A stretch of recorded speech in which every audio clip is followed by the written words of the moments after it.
Magandang araw po sa inyo lahat mga viewers. Ako po si Rebecca Mendoza. Ako po muli ay magsasagot ng mga 10 mga katanungan. Meron po ako ditong hinandang props. Itong props na ito ay naglalaman po ng mga 10 mga tanong. Ang gagawin ko po dito ay bubunutin ko po ito pa isa-isa. Babasahin ko po ang lahat ng mga tanong at ito po ay sasagutan ko hanggang sa makomplete ko po ang lahat ng mga 10 questions na ito. Ito po ay pang-19 na video ko na po sa Q&A. At ang mga tanong na ito ay matagal ko na rin po itong inipon sa aking notebook. Nag-effort lamang po akong mag-memorize. At ngayon ay magsisimula na po ako sa pagsasagot ng mga tanong na ito.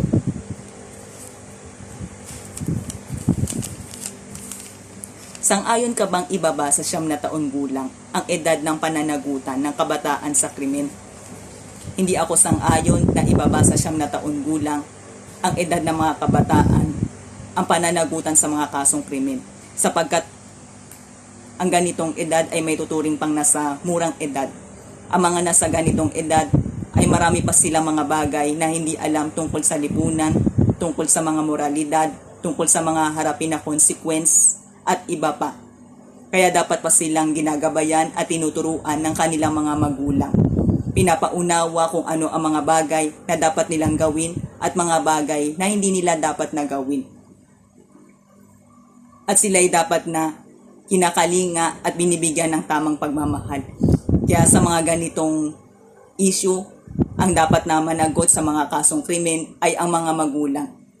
Dahil tungkulin nilang gabayan at turuan ang kanilang mga anak sa tama. Hindi nila dapat kinukonsinte ang kanilang anak kapag ito'y nakakagawa ng pagkakamali. Kundi bagkus, dapat tinutuwid nila ito at binibigyan ng tamang pagmamahal. Kaya bilang isang magulang, dapat ay ginagabayan at tinuturoan natin ng maayos ang ating mga anak. Nang sa gayon ay hindi lumala ang sakit ng ating lipunan, kundi bagkus ang lahat ng mga kabataan ay maging pag-asa ng ating kinabukasan.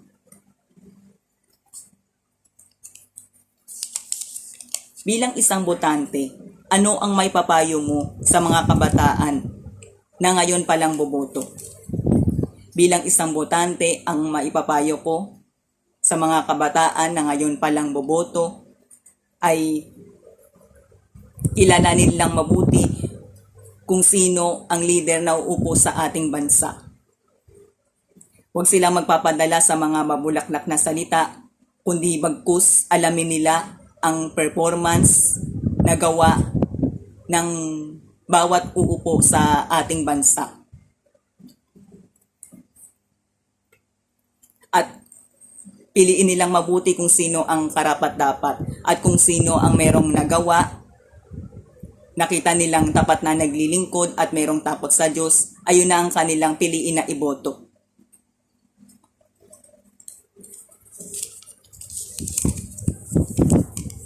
Ano para sa iyo ang mas matimbang, ang hustisya o ang kapatawaran? Ang hustisya ay totoo ay nararapat din itong pairalin. Para ang isang tao na makasalanan ay matuturing magbago. At ito ay hindi labag sa batas sapagkat ito ay naaayon din naman sa batas. At kahit ang Diyos ay nagbibigay din siya ng parusa para sa mga tao na gumagawa ng mga kasalanan, sa makatuwid, pinapaira din niya ang hustisya para sa mga tao na gumagawa ng masasama. At para sa akin, ito ay importante rin para mabigyan ng katarungan ang sinumang tao na naagrabyado o nabiktima.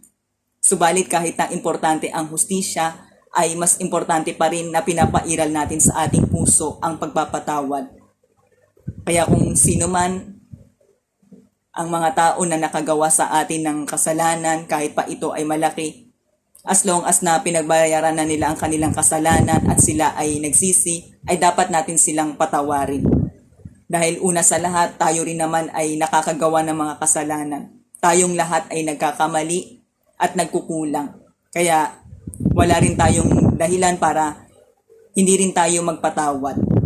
Pangalawa, kapag hindi tayo nagpatawad, ay tayo rin ang may hirapan, mabibigatan, mawawalan tayo ng peace of mind At pangatlo, kapag hindi tayo nagpatawad ay mas nakakagawa na rin tayo ng mga kasalanan. At higit sa lahat ay hindi rin tayo patatawarin ng Diyos.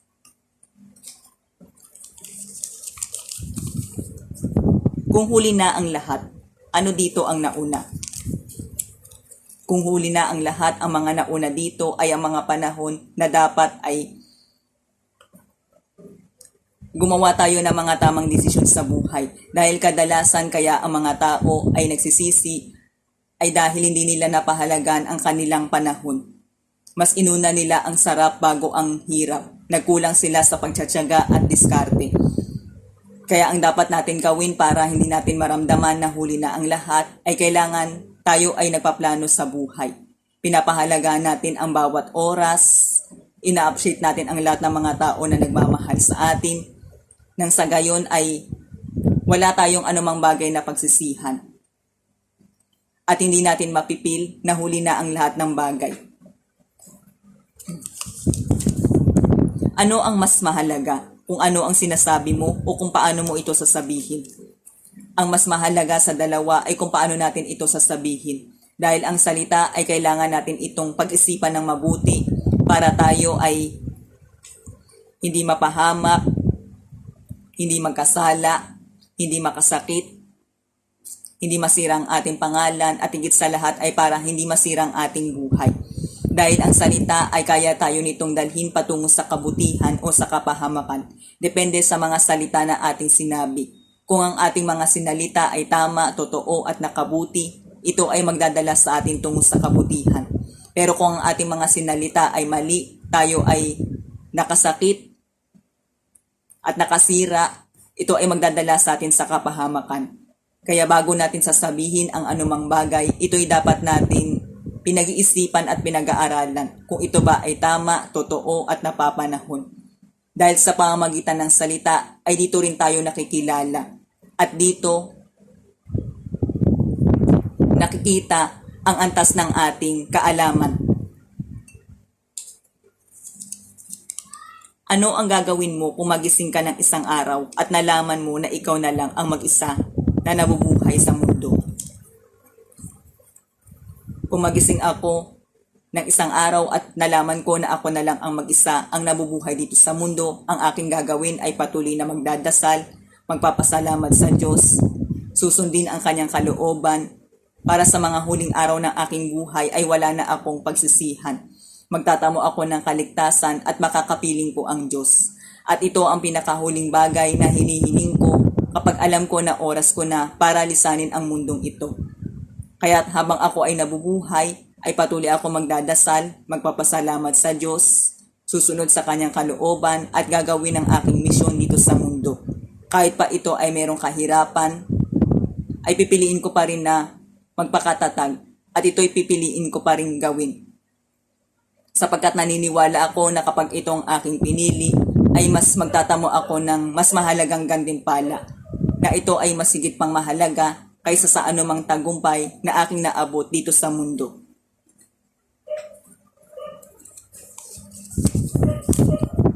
Bukod sa pag-ibig, ano pa ang pinakamagandang salita ang nalikha?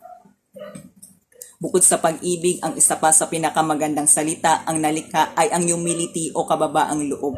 Dahil kapag mayroon tayong ganitong katangian, ay mananahan sa atin ang karunungan. Kahit na marami man tayong mga kahinaan, hindi mataas ang ating pinag-aralan at naabot sa buhay, as long as na tayo ay humble, tayo ay itataas. Kaya, ang isa sa pinakamahalagang susi para tayo ay itaas, ay kailangan tayo ay nagpapaka-humble. Kahit na marami man tayong talento, marami man tayong mga na-achieve na tagumpay, importanteng piliin natin ang maging humble para hindi tayo makikilos na ibaba, kundi bagkus tayo ay itataas. At dapat natin isipin at tandaan na kahit na ang Diyos na pinakamakapangyarihan sa lahat at pinakahari sa lahat ay pinili rin niya ang magpaka-humble. Noong siya ay naparito sa lupa, hindi siya ang pinaglilingkuran kundi bagkus siya ang naglilingkod.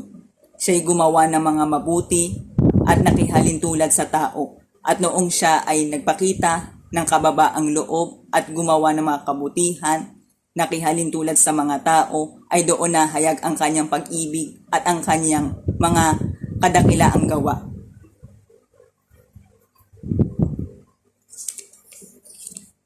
Naniniwala ka ba na kailangan pa ba ng kamay na bakal para umunlad ang isang bansa?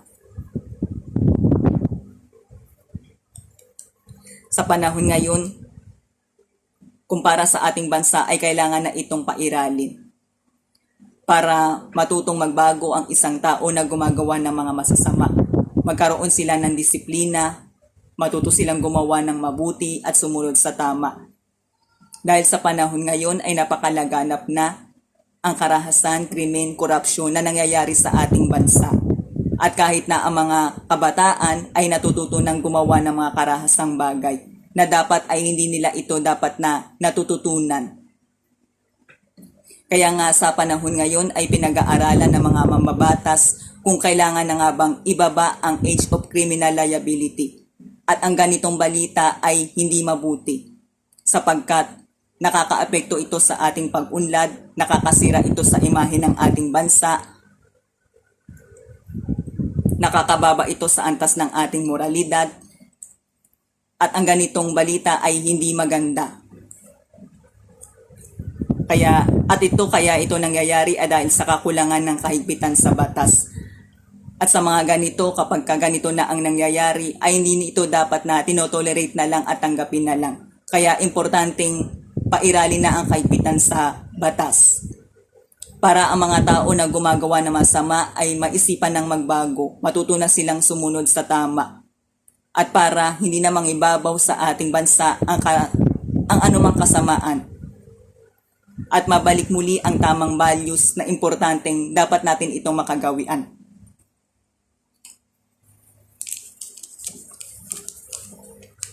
Ano ang mas pipiliin mo? Ang magkaroon ng libreng edukasyon o ang magkaroon ng libreng healthcare? Ang mas pipiliin ko sa dalawa ay ang magkaroon ng libreng edukasyon.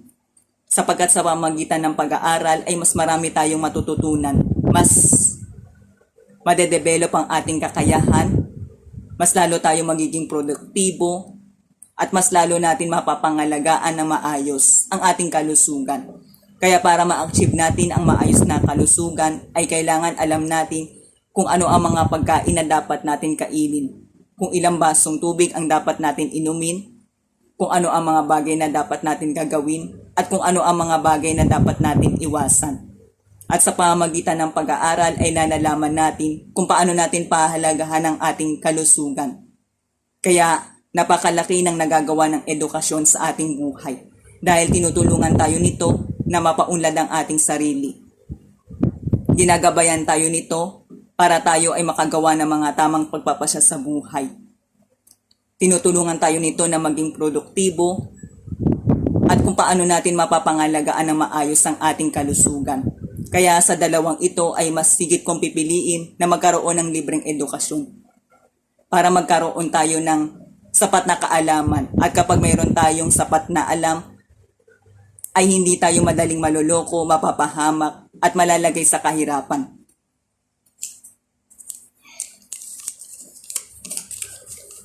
Sa iyong palagay, magandang katangian ba ang pagiging matiisin?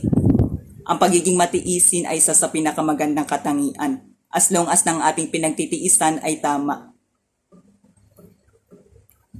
Sapagkat dito nasusubok kung gaano tayo katatag sa buhay. Kapag tayo ay matiisin, ay kakayanin natin ma-overcome ang mga pagsubok na ating pinagdadaanan sa buhay. Hindi tayo magiging talunan, kundi bagkus tayo ay magtatagumpay. At marami tayong aanihin sa mga huling araw.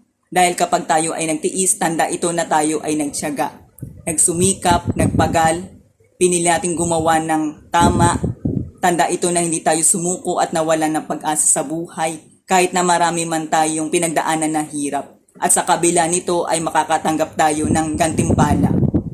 Dahil nasusulat na kapag tayo ay nagtiyaga, tayo ay merong aanihin.